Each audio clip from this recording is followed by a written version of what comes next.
Hey everybody, this is a real last minute thing. I didn't even put up the thumbnail for this, but I just got, I'm trying to remember if it was Thursday. I think it was Thursday. I got the Deviant Moon Paradoxical, and I don't have the original one. And then I think Gerald got his maybe the same day or a day later or something. Yeah, I got it later. And he has the original one. Yes. And now I didn't get the original one. I know a lot of people love it, but I don't know. I always had kind of issues with it. It has this sort of dark urban industrial feel to me for some reason, like greasy puddles and back alleys, and it reminds me of the 70s decade when I moved to New York and it was like a bombed out landscape or something. It just it rubbed me the wrong way. But when this new one came out, the coloring is so different that I didn't have that same reaction or feel to it. And I've heard from a lot of people that didn't get the original one that, they thought maybe this was going to work for them better. So I'm curious, since you have both and love the first one, what your feelings are about it. We're talking about the Deviant Moon Paradoxical Edition by Patrick Valenza. Just released. He did 500 copies of it. It is currently sold out. Hi, Orshi. Orshi's in the chat. And Patrice, too. Hello. Patrice, hello. And so I got this. I do like the original, and but this I got it because it wasn't a X-ray or a reverse of the images. These colors are curated. Yeah. And the notice just went. The alert. Yeah, so they're curated, so it definitely gives a different feel to it. Well, it's funny. After I got the new one, then I went to look again at some old walkthroughs of the original one, and I liked it better somehow. Okay. Now I found what I said about the urban industrial oily feel. It's not the whole deck. It's only a few cards. Mostly, I think, the Pentacles and maybe the Chariot. It's sort of like some other people referred to it as kind of the steampunk aspect of the deck or something. Yeah. And that's the part of it that I kind of didn't like. The rest of it, I actually was quite taken with. And I have this love-hate relationship, I think I said in my walkthrough, with Patrick Valenza's art, in that I think his art is beautiful, but I often have trouble reading with his decks. And right. I think he's a genius of our time. I think he's like the Hieronymus Bosch of the 21st century with a little bit of Salvador Dali thrown in. Do you mind if I show some cards while you chat? No, go ahead. Yeah, they're real paradoxical. They're really beautiful, and I love that kind of sepia with the pops of almost neon colors. Now, my least favorites in this deck are the blue ones, which look to me like the paradoxical in his other decks. That's just like, reversed or tweaked in a solid color or something. Right. But I love these sort of almost antique-y sepia tone looks with the salmons and the lime greens and just really beautiful, beautiful colors. And so you did a flip through of it. I will be doing a flip through. There's a whole bunch of them. So, and I know I'm missing some cards because we're going to talk about them. So yeah. But you described this in a chat. I mean, look at that! Isn't that amazing? How did you describe it? It's like butterflies or insect collection? Oh, I said it's. How did I say it? It's like an exotic insect collection. Like when you have like little trays of butterflies and bugs, like pinned to, in display racks. It reminds me of that kind of. Yeah. Because if you look at exotic insects, they're really strange, angular, and pointed things with barbs, and they've got, bright jungle colors to them and iridescences. And yeah, Right. it seems very much like that to me. Yeah. And this is one of those decks that I think, even if I end up not using it, it's so beautiful that I suspect I will keep it in my collection as an art deck. It's just lovely to look at. Yeah.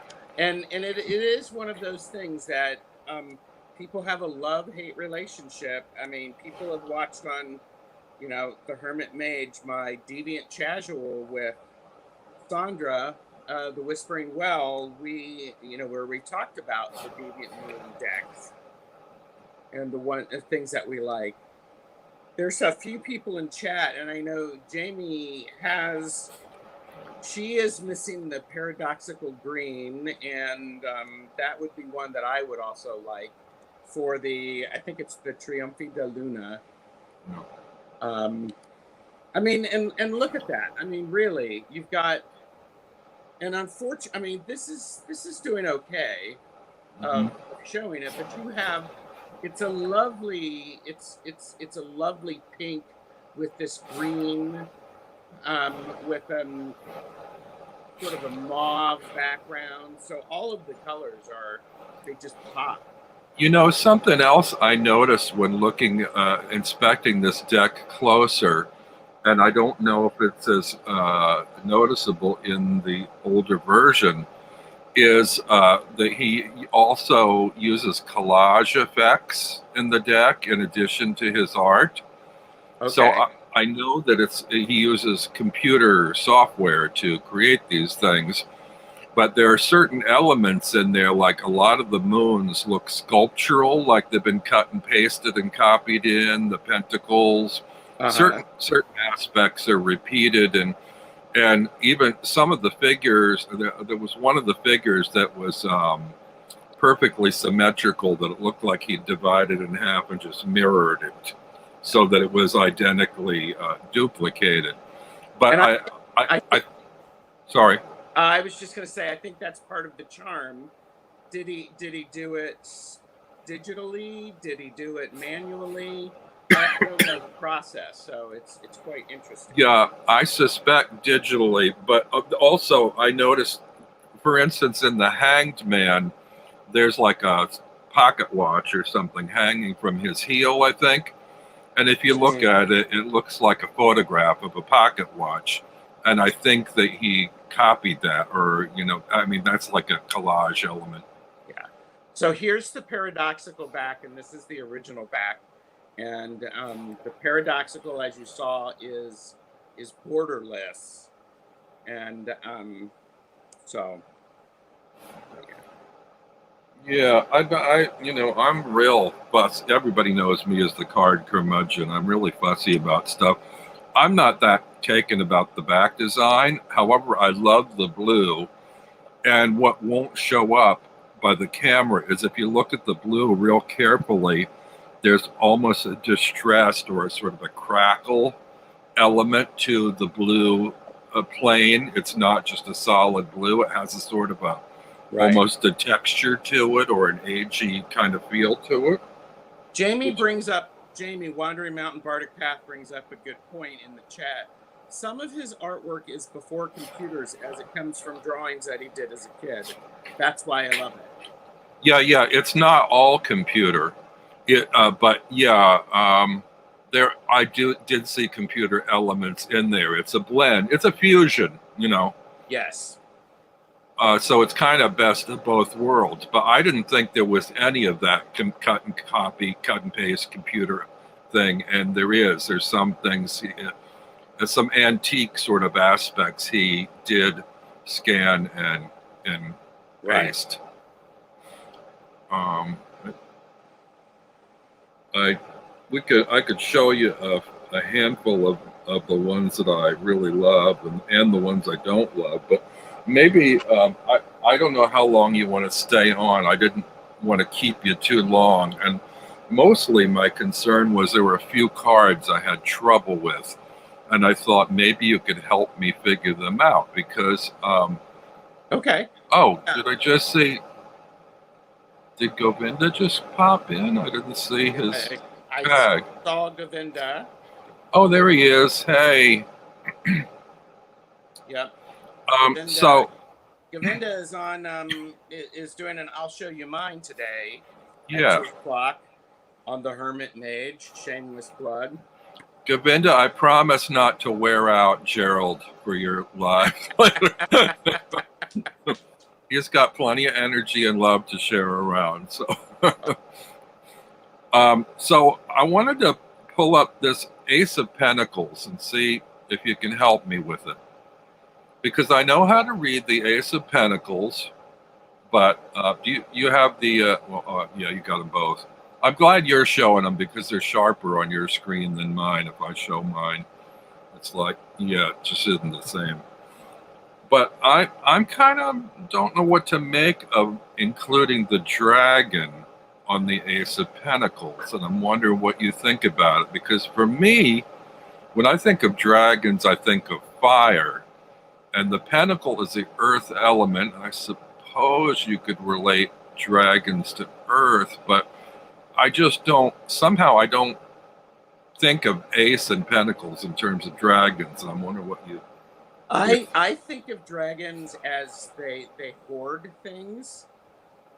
So it makes sense to me that a dragon would be hoarding the pentacles.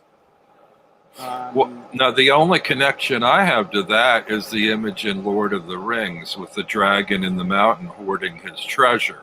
Right. But I don't recall any other examples in folklore or fairy tales with a dragon hoarding treasure. But maybe that's what Patrick was thinking when he did this piece. I don't really know. And I like I said, when I think of dragons and fire, that would be wands, not pentacles. So I'm kind of curious. Well, and in the little white book that came with the original. Oh, and by the way, the new one doesn't have, mine didn't anyway, didn't have a little white book. Yours didn't have a little white book. But it says the dragon grasped the mystical pentacle, holding the entire universe in his grip. He is a being of pure perfection in harmony with both the material world and the spiritual world. And so the upright meaning perfection, balance of material and spiritual realm, prosperity, having the will to succeed. And reverse meaning is false happiness, sadness in spite of material gain, squandering wealth. Hello, Scott. Scott just popped in. Okay, so this gives me a new context to consider dragons, because this is a part of the legend that I don't know about dragons hoarding wealth. Well, and the thing is there are dragons associated with all of the directions. They have different powers over that realm. So pentacles are earth or material gain. So they have the ability to, in my beliefs, they have the ability to manipulate them, whereas a fire dragon would be heat and fire and flame, and would definitely have the ability to inspire you. Also, isn't there something about the 5 points on the pentacle relating to the 5 different elements, earth, air, fire, water, and spirit or something? Yes, depending upon the tradition that you practice. And this is an upside down pentacle with the point down. So they're depending upon your practice, that can mean other things. So, do you know of something specific in reference to the point pointing down? I'm not clear on that. There, part of it is it's a banishing rather than a drawing in. It's a pushing away. Okay. So it's a reverse aspect of it. I was wondering whether it had something to do with Earth or the underground or something. But if it was the top of the star inverted, that and if the top of the star is the spirit element, then I don't know. I don't know if that is the top or not. Then that might do a flip on that. I'm not really sure. Yeah. Or she said yes, but dragons hoard gold. And Jamie said dragons collect beauty and collections of things. Hmm. Well, I'm wondering now. I hate the thought. Just does the big thick book, the expensive book by Patrick, does that come in an ebook by any chance? Do you know? It does not. I was looking for it because Oh, I've loaned my book to someone and have not received it back because of everything weird. So, and I know some people have it. I know Jamie has it. So, but and Jamie said one of the things she invested in the book and said the book was extremely well written, yeah. and it really she really appreciates and values the deck in a deeper way because of that, because of reading that. And that's really powerful because I am a person who I really like to understand the artist and their thought process because it gives me a deeper experience with the deck. Yeah. It's like with the Robin Wood Tarot, the book that she wrote. I have a deeper understanding and appreciation for her deck because I went along the experience with her as she was creating it. So Yeah, I'm trying not to accumulate too much stuff or invest great amounts of money in things, but I feel like I probably would get a lot out of reading that book if I get hold of it. It's on my wish list now, so we'll see if I cave in and spend the money. But I almost didn't buy this because it's quite expensive, and Patrick's stuff generally seems rather expensive to me. yeah, But this was and also I don't do pre-orders, but this was a case where I saw, I think, 5 of the cards that he advertised, and I liked them enough to take a gamble because he stated right up front that it would be limited to 500, no more, no less. And I know yeah. just from his popularity that if I missed out, I would regret it. So I had FOMO, and I thought I just better spend the money and do it. So I Jamie did. said, I highly, all in capitals, recommend the big book. The expense was completely worth it. And Scott, Scorpio Moon Tarot, hello, Scott, said the book for the Deviant Moon is massive, but worth every penny. Huge color pages of the cards. Mhm. And that's the thing and you said, Robin, you were outside looking at the deck and exploring it. And because in different light, you could see things Yeah. in the book, you can also see things. And it's a well-produced book. Well, And by expensive, I think it's like $35. It's not, yeah, I you thought it can was get it on 40 or Amazon. 45, but yeah, it's not that bad, but for what it is, for the color and everything. And I think it's 300 and some pages, isn't it? So it's I a think so. lot. 45, Jamie says. So yeah. Oh, 45. Thank you, Jamie. And Yeah. Regina just popped in. Hey, Regina. Um, yeah, well, I first saw the deck in, there's no excuse really why my apartment is so dark. I have a sun curtain up, and I generally like dark lighting, but my apartment is dimly lit and isn't to best advantage when consulting decks, which is why I have a little headlamp I resort to sometimes. Right. Just even with these 2 little lights I have on here for this, it's pretty dim, but it doesn't show the cards really well. But when I put on the headlamp, they just gleamed. They just really, Oh, yeah. they were stunning. And and I And and I have one of these, Robin, and I have 2 of them for filming, and one of them actually sits next to where I read and I do mhm, things because sometimes I want to do exactly what you're talking about. I want good light. Well, I had the same reaction with my little Norman Lenormand. Uh-huh. It looks really bright and cheery in this light, but I took it out to a cafe and I almost fell off my chair how bright it is, Uh-huh. because in regular daylight the colors are even more vivid. Uh-huh. So it's just, and this one when I saw it outside, the colors really just popped that much Right. more. Um, Right. let's go to the next card.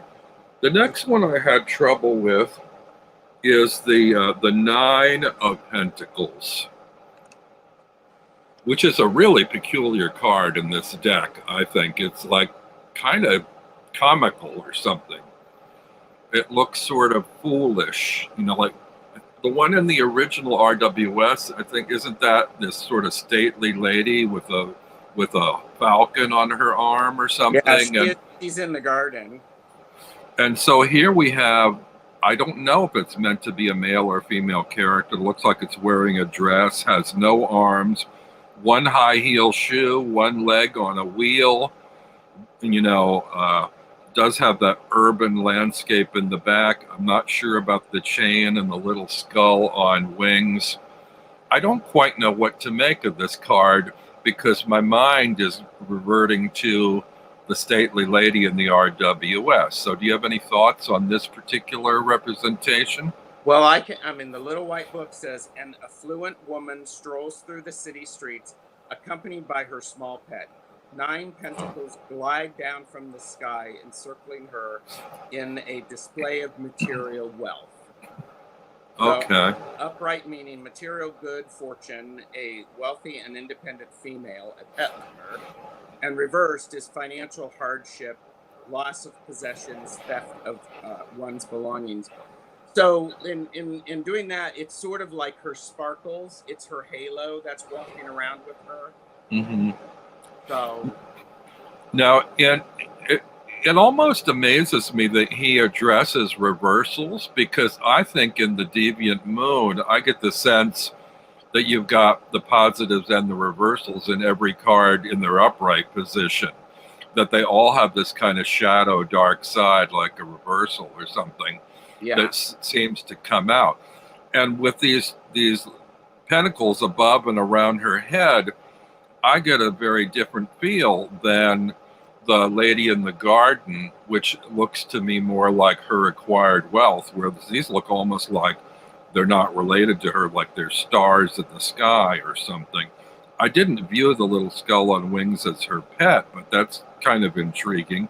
I'm not sure about the high heel and the wheeled shoe.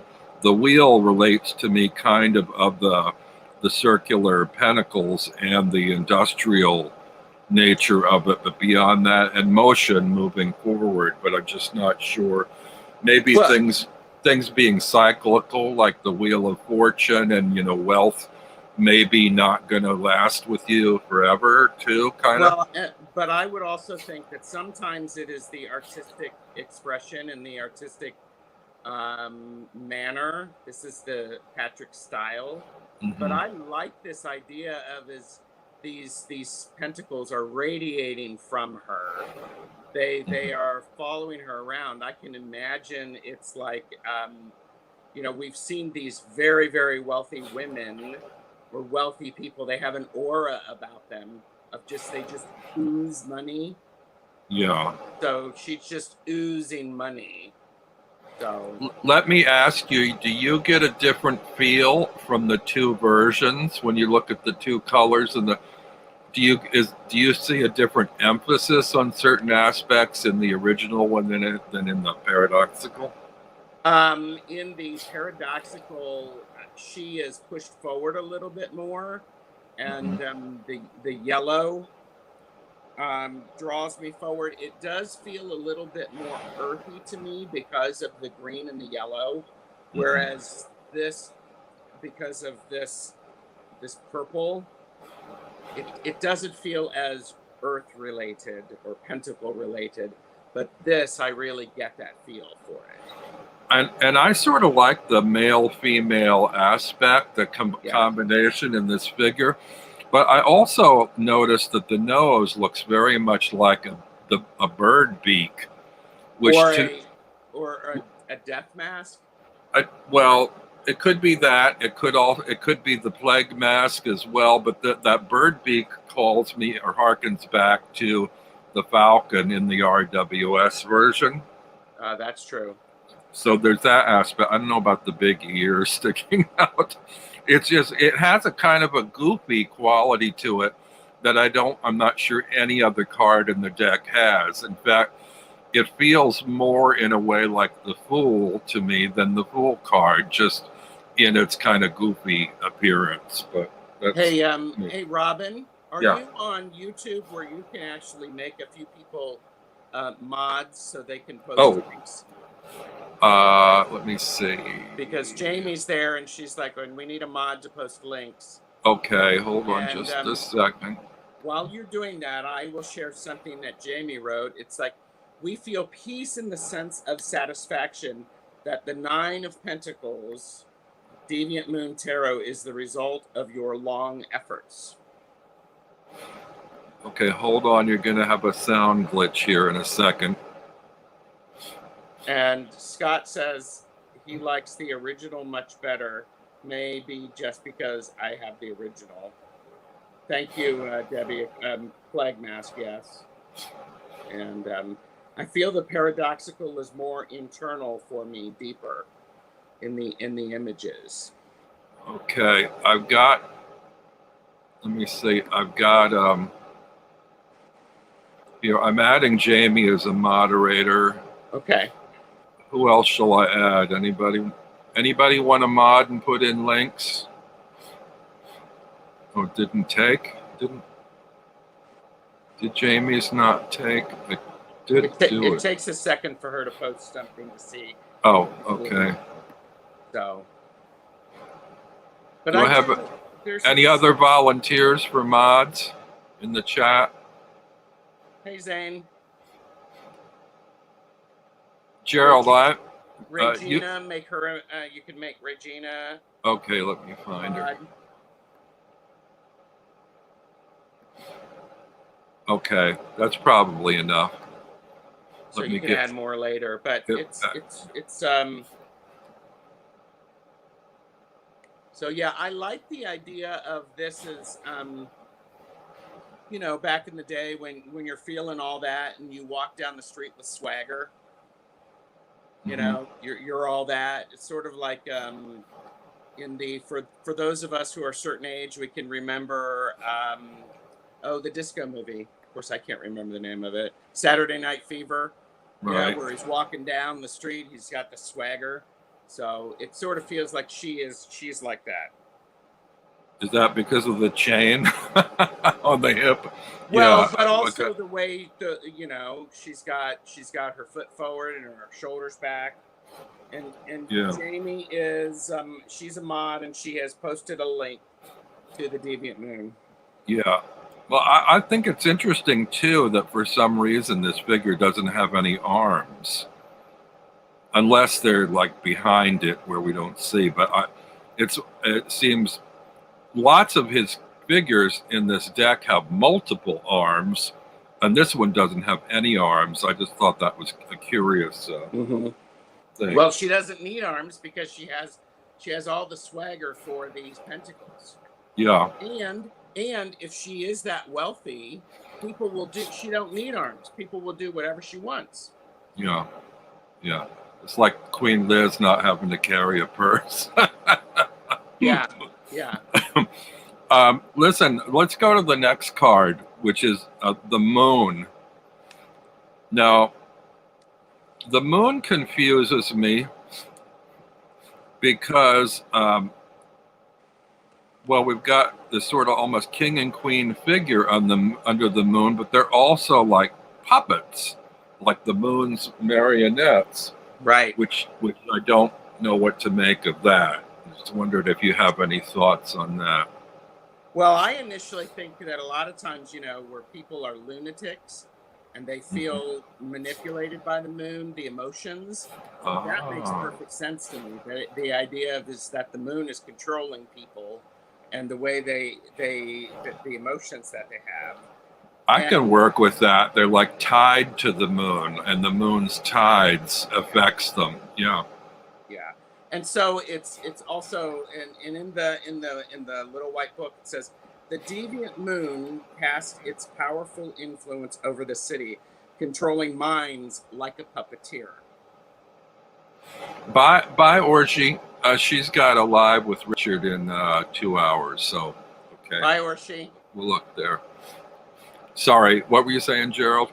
It's that the deviant moon cast its powerful influence over the city, controlling minds like a puppeteer. Hmm. So, and again, and so instead of seeing in the traditional RWS where you would see the moon and then you'd have the wolf and then the dog. Yeah. The wolf and the dog represent the pure nature, the natural thing, and then the natural untamed side, and the dog is the tamed side. So this just implies that, Yeah. the manipulation of that. Yeah. It's more of a connection to humans than nature. It took me a long time to sort of be able to understand the moon, and my ultimate reaction to it was that we're on a path, and we're on both sides of the path. One side is our natural or wild or intuitive nature. The other side is our more reasoned, logical self. So we all have these two sides of us, the domestic dog versus the wild dog. That's how I worked with that.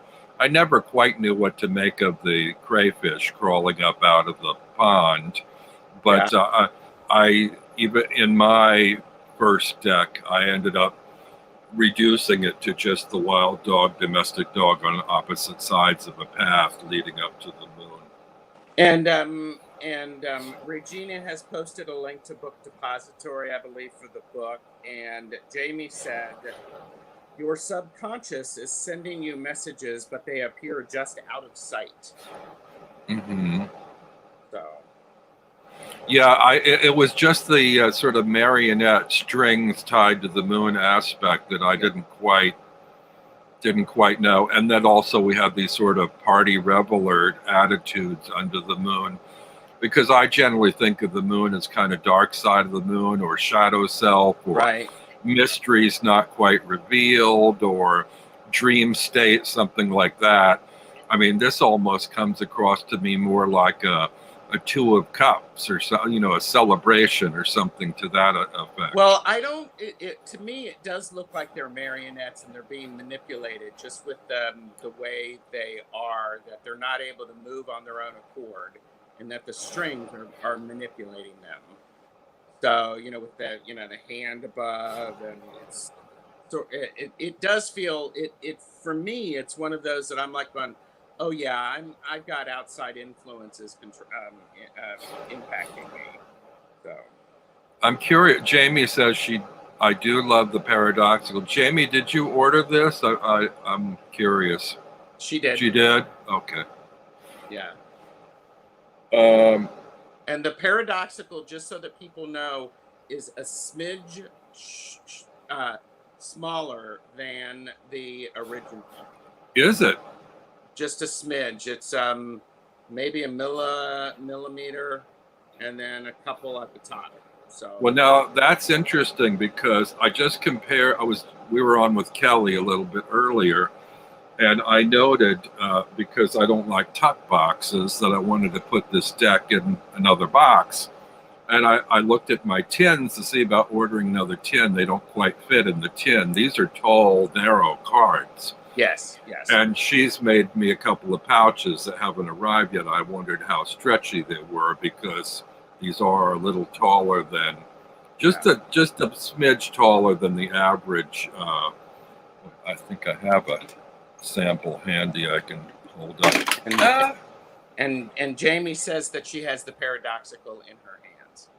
So you can see how much taller than the average card they are, and they are a smidge narrower too. But no, Yeah, a little narrower.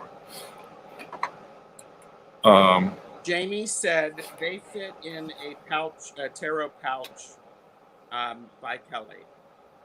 Well, Kelly said she had some slightly a larger pouch pattern, but I just ordered the regular one, so I'm not sure. Yeah. Jamie, is it a regular one you got, or did you get the larger size? I'm hoping there's a little bit of a stretch and give that they will fit, because it's not that much bigger. Yeah. The next card I wanted to look at was the Sun. Now, this one's a little bit more familiar to me, but this relates more to the Tarot de Marseille version of the Sun than the RWS Sun. Right. In the Marseille one, you've got, I think they're like two brothers or something, which I'm still not sure about how to read that. It's very different from the happy baby on the horse, sort of celebrating sun and good times. Do you have anything particular to comment about these two figures in this one? This when I got this sun was very different than what I was used to. So I struggled with it a little bit and still have to adjust. But in the Jamie says, I'll send you a picture, Robin. Yeah, got it. Right. Thank you, Jamie. Says twins meet by the city wall. They came as two individuals, yet the sun above unites them in a single soul. So, and upright meaning successful social relationship, friendship, engagement, happy times, pure joy. Reversed meaning loneliness, unstable relationships, separation. And go ahead. I don't know if he meant it, but I like for me the nod to the as above, so below with the arm postures on the two figures. Yeah.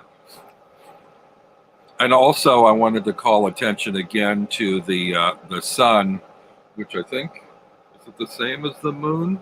No, not quite. But looks to me, well, I'd have to see it in the original one up close. But it looks to me like a three-dimensional sculptural rendering that's been copied somehow. Maybe that's just the effect it gives in the sort of shadow version of the paradoxical. Well, it could be the effect. Yeah, it looks kind of almost like a plaster relief or something like that, or a sculptural. And that's good artistic technique, I think. Yeah.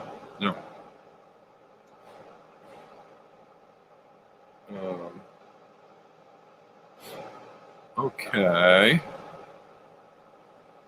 And Zane says, I always forget that I own this deck. I've never done a single reading with it, but I can't bring myself to rehome it. Well, and like I said, sometimes I have roundabout ways of getting into decks, and I didn't like the original one until I got this one. Now I'm more curious about the original one. So we'll see whether I add that and have it to compare it to. I think what I'll probably do is get the book first, and then I'll have the images to live with for a bit and see if I want it as a deck or not.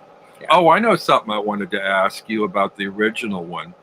Did you get it from Patrick or from US Games or online or Amazon or something like that? I've gotten them from Patrick. Because since he originally published it, I believe, and then it was later republished by US Games, what I want to know is if I order it from Amazon, am I going to get the US Games copyright on it, which I don't want. If that's the case, I'd rather try and seek out one from him that doesn't have the copyright. But if anybody knows if there's copyrights on the US Games version, let me know. I don't know. I don't know, Robin. I've actually gotten to the point where it's such a bugaboo with me that I've stopped buying US Games decks just because I don't like the copyrights on their cards. And Jamie says I buy direct from Patrick, and she said, Robin, send Patrick an email. Yeah. Okay. And Debbie said someday I'll get the borderless. I have the bordered version, but don't need 2 Yeah, copies. yeah. I want to show you a couple of my favorite cards. Maybe you can hold up by comparison the original one. I think my favorite card in the deck is the Six of Swords, but I think it's because I've always had this fascination with lighter than air balloons that hold ships rather than baskets under them. There's actually an old movie from the 60s called 6 Weeks in a Balloon. I think it's like based on a Jules Verne story.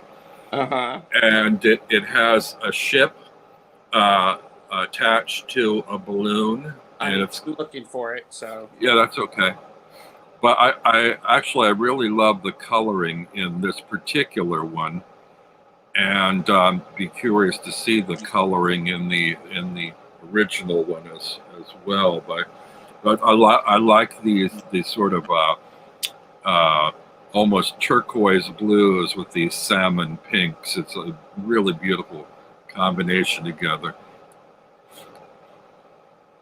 Oh, look how different that is. See, now the paradoxical seems lighter than air in a way.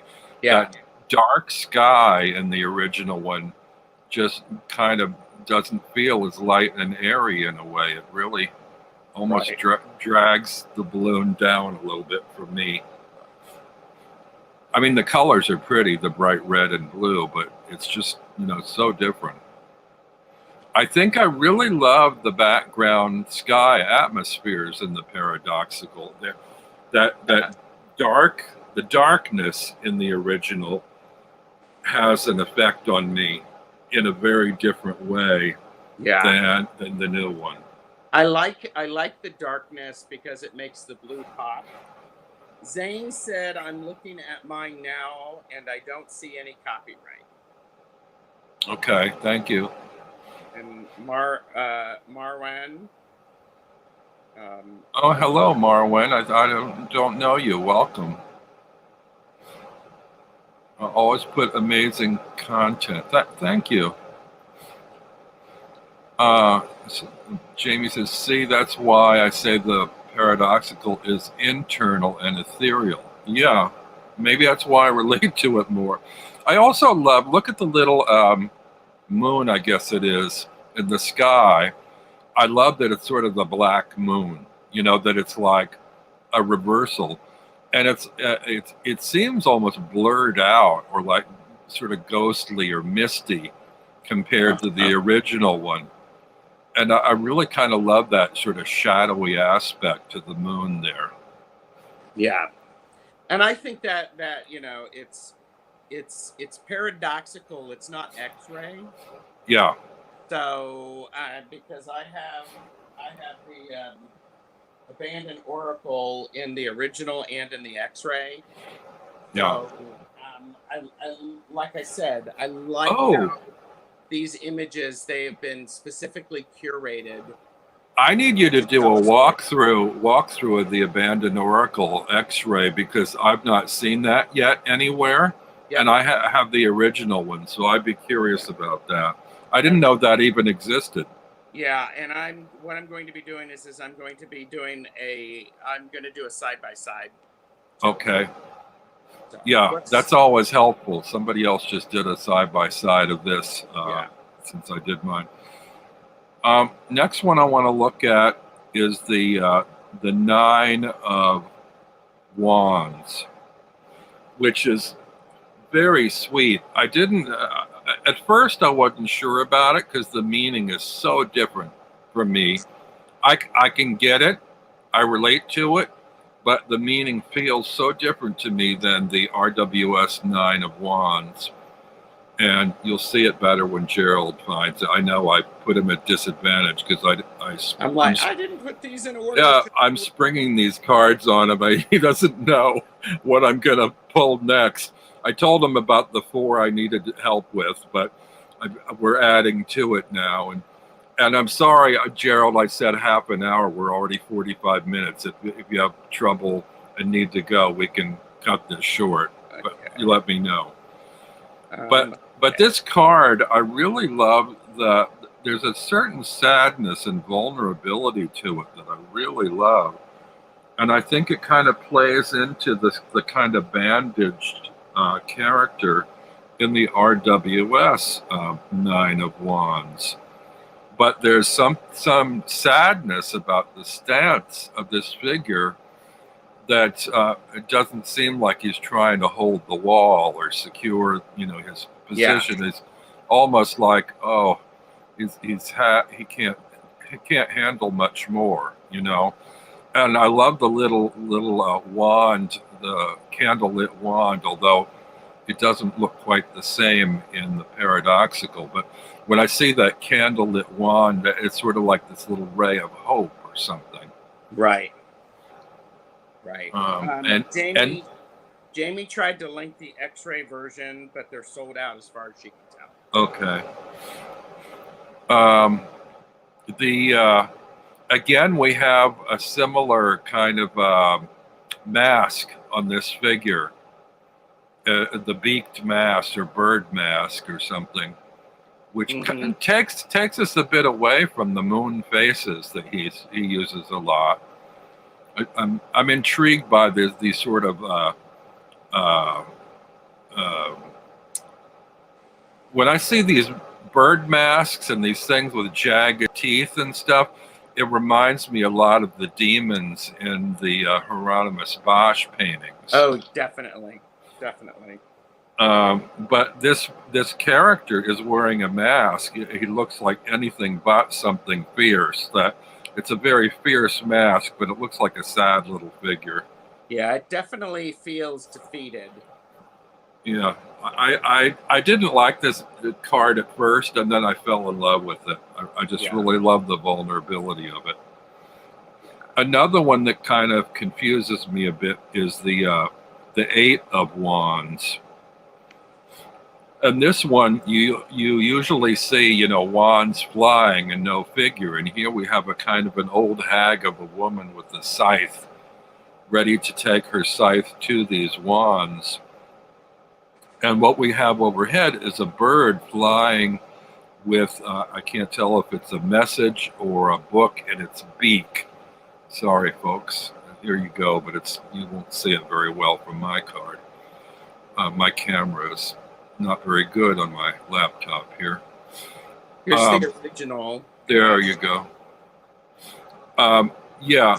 And so the flying aspect of the wands, I feel like we get more in this bird flying in with information, So like the wands coming at you, it's almost like there's stuff coming at you. There's something important you need to pay attention to.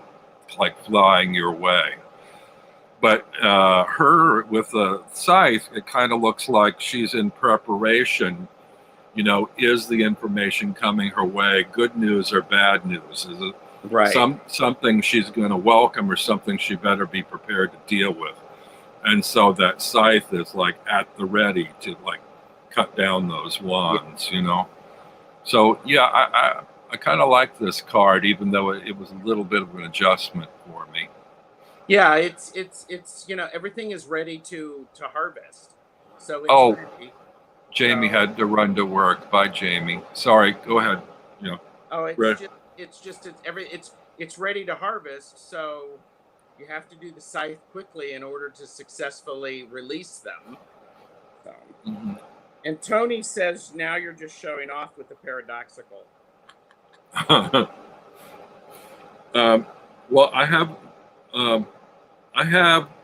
Now we're going to the dark side for me. The cards under the deck I don't like.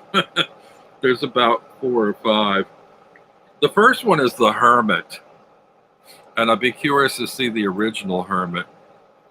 This Hermit I don't like because I always think of the Hermit as somebody that may be sort of this older, wiser figure that goes off of his own volition to be alone and study or contemplate.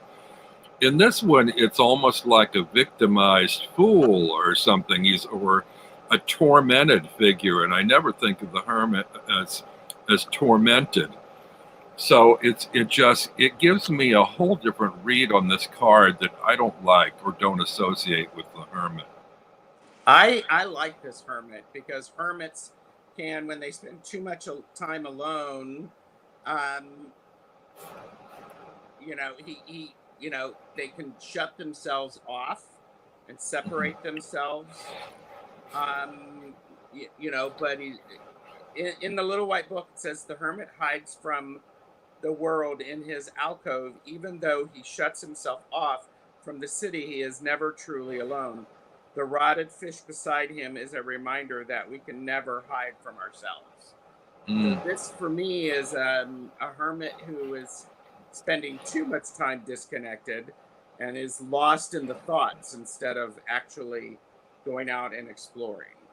I do love the stance with the fingers, like peeking with the Yeah, eye, peeking through. It's like his whole stance is like trying to shut himself away from the world, but still kind of peeking through. Like, well, that doesn't get rid of it. It's still there, you know. yeah, Acknowledging that you just can't do that. And I was glad you read that because there are a lot of these like dead fish or fish elements in this deck that I don't quite know what to make of either. And at this stage, I haven't really gotten into reading it, you know, or trying to understand the fish because they almost seem like little extra bits that aren't part of the main thing. Patrice says, this hermit is disturbing to me. It feels like insanity. Yeah, that's kind of the feeling I got too, Patrice. yeah. All right, what's your next card? Um, oh, these are the blue cards. And now these I mostly don't like because of the coloring. So it's like the Five of Pentacles. And I think I saw in the walkthrough of the original one that I liked it better because in the building there's like an eye peeking out through the window or peephole that seems more prominent.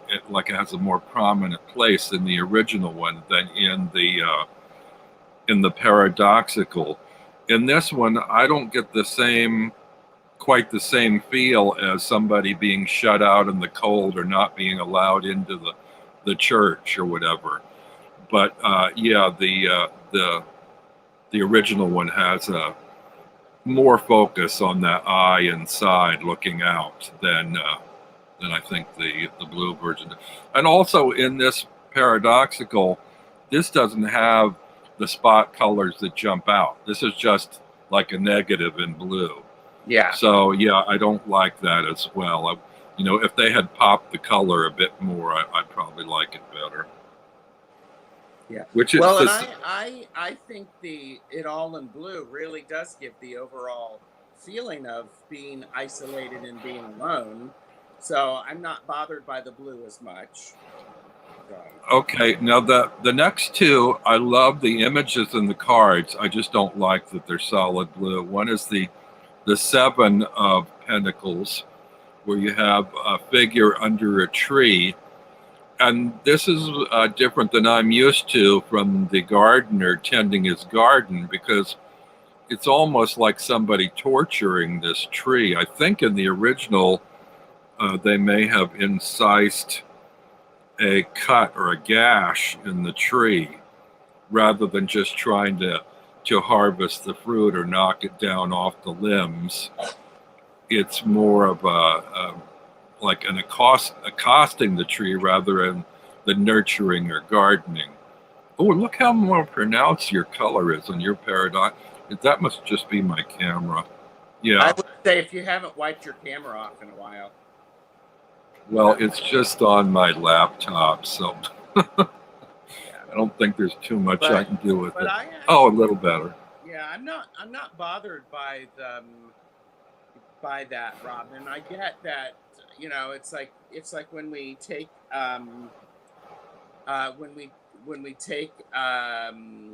sap Yeah, and make syrup, yeah, we pierce that. yeah. So I do like the colors in the original one here better than the new one. yeah, and it says that for the seven in the little white book says The young witch practices her spell in the factory garden, sticking a tree with a rusty nail. She evaluates the growth of her skill. 7 pentacles bloom from the once dead branches. And it doesn't say anything about the serpent-like tail coming out from under the skirts of the witch, because I kind of was curious about that too. It doesn't in the little white book. He may go into details with that Ye- in the big book. Yeah. Okay, the next one, this is another one that I like, but I don't like the color. It's the Seven of Wands. And this is different too, because in the RWS Seven of Wands, you have a figure on higher ground defending against people attacking. And here it almost seems like a girl, a figure trying to escape through a forest of wands that's almost blocking her way or something. It's a very different feel for me. I'm trying to find it. Yeah, don't worry. But yeah, again, it's pretty much solid blue. There's not really a great pop of color, and it's a case where I wish he had pushed some of the warmer colors in this a little bit.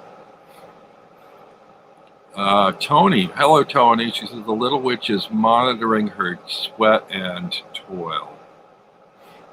I think it's delightfully twilighty. I don't mind it. What else are people saying? Katya, Gigi says, I'm waiting for mine to arrive. You'll love it, Gigi. Yeah. Oh, I like the color in the original one. It's dark, but it's got those pops of orange in the Yeah. flames. Yeah. Well, I might have to get the original one. 7 of Wands in the little white book says a bewildered child has been lost in the thicket for several days. Against overwhelming odds, she finally discovers a path that will lead her home. 7 blooming wands mark the end of her ordeal. I like that story, but do you relate it to the RWS version of the guy battling against the other? I do, except she's not battling against someone. She's battling against getting out of the forest. Yeah. The thicket. So it's still a battle. Okay. It's just at a different manner. Okay. Let's look at the 8 of. I only have 2 more. I won't torture you beyond that. Okay. What are the 2 so that I can look for both of them? 8 of Swords and 5 of Swords.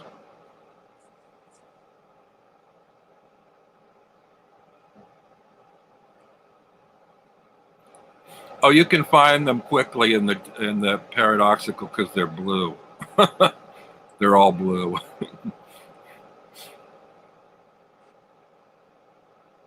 Go ahead and start. You can share. Well, okay. Well, the 8 of Swords, she's like leaning backwards out of the window. So that's a little different from the woman bound and gagged, or blinded, surrounded by swords. Here she's like in a tower. I don't know. Is she a prisoner, or is this where she lives? She's leaning backwards out of it. I don't know. I have to think a little bit about it, but more than anything, it's the coloring I don't like. But but it is an odd variant on the.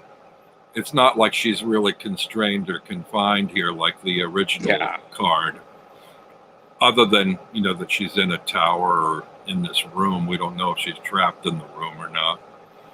There is the moon kind of drawing power out of her head, or I don't know, maybe putting power in. Maybe it's pulling her out of the window. I'm not quite clear what's happening with the moon there. And I think with this one, comparing the 2, and maybe she is up in the top of the tower and she has been held up there against her will. So in order to get out, she has to jump out the windows. Yeah. Well, yeah, it's very much like a tower card, because if she leaps, she'll be impaled on those swords, you know. And the little white book says, for the eight of swords, bound by the trance of sleep, a woman is beckoned by the deviant moon. Eight swords threaten her from below as she is pulled from her window. The moon influence over her dreams will soon come to an end, for daybreak is near. And Scott says she's just about to fall into a trap, is how he sees it. And Gigi says, well, if you're in a tower surrounded by spears, that feels like a trap to me. Okay. Yeah. Then the last one I wanted to look at is I mean, there are a lot of others in there that are really beautiful colors, but I didn't mean to keep you on this long. We'll just do one more. The Five of Swords. Okay. This one works very much in the meaning for me. It's very typical of the RWS. It's just the colors aren't quite as vivid as I would like. Oh, and I'm liking the original more here too. So that's interesting. Yeah, this one got in the original one. You get an almost won't play well with others or doesn't play fair kind of feel to it. Yeah. You have these two figures in the distance walking away. Well, here you have him walking away, but it's very telling that he's sticking his tongue out Yeah, at whoever's behind him, you know. So it's like, ha ha ha, you know, I win. I've got all the swords, you know. So that works for me. But again, I don't like the pretty much solid blue in the new one. But, you know, if this isn't really much for me to complain. Out of 78 cards in the deck, there's only like 5 I'm not real thrilled with because of the predominant blue coloring. All the rest have so many beautiful, warm pops of color. Are there any that you particularly love that you'd like to show off or talk about or share? Otherwise, not yet, because I haven't had a chance to really dive into it. Okay. I think maybe what we'll do then is we'll end it and I'll let you go. But I really appreciate your popping on here and helping me out with these. I think this is something, you know, I almost wish other people would do, is have little dialogues about the cards. I always find it's really helpful to learn by example, by seeing what other people see in the cards rather than the artist telling you or you telling other people what the card means. Each person saying what they see in the cards or what it means to them, I think expands on our vocabulary for card reading. Yeah. Tony asked if you're going to get, you need to get, or Tony said you need to get the book, Robin. Okay. So. External forces black your mind to undesirable directions. Okay. And Gigi, my friends asked me to pull a card on who will be the winner of the European football. And I pulled the 5 of Swords from this deck, and the guys in the blue shirts won 3-2 in the penalties. Okay.